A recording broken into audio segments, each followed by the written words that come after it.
Saya sering mendapatkan tuduhan dari teman-teman. Satu teman saya berkata bahwa ada Injil yang tidak dimasukkan ke dalam Alkitab. Satu teman lain mengatakan bahwa Injil yang asli sudah hilang. Lalu teman yang lain lagi bilang bahwa Injil masih ada tapi sudah berubah. Tapi ayah saya menjelaskan bahwa ada 4 Injil yang dapat dipercayai. Mana yang benar? Ikutilah perjalanan saya untuk menemukan jawabannya. Setelah menerima semua tuduhan itu, saya mulai meragukan iman saya.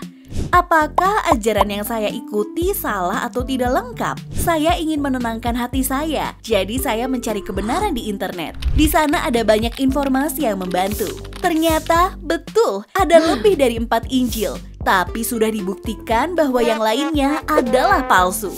Misalnya, Injil Barnabas ditulis oleh Mustafa de Arande sekitar pada tahun 1500 Masehi. Dan Injil Thomas ditulis di akhir abad kedua Masehi atau lebih dari 100 tahun setelah Thomas meninggal. Isi semua Injil palsu ini bertentangan dengan isi 4 Injil di Alkitab, yaitu Matius, Markus, Lukas, dan Yohanes. Saya juga menemukan bahwa Yesus tidak pernah mengatakan kalau dia akan menulis sebuah Injil. Sejak awal, semua umat Kristen percaya bahwa Matius, Markus, Lukas, dan Yohanes adalah penulis 4 Injil yang ada di Alkitab. Roh Allah menginspirasikan mereka supaya tulisan mereka sama dengan yang Allah inginkan.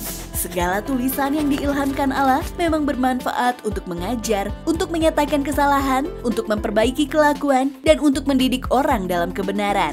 Setelah mencari cukup lama, saya melihat bahwa tidak ada bukti kalau isi 4 Injil di Alkitab pernah berubah. Melainkan, ada banyak sekali bukti yang mengatakan bahwa 4 Injil masih persis sama dengan yang ada di abad ketiga Masehi.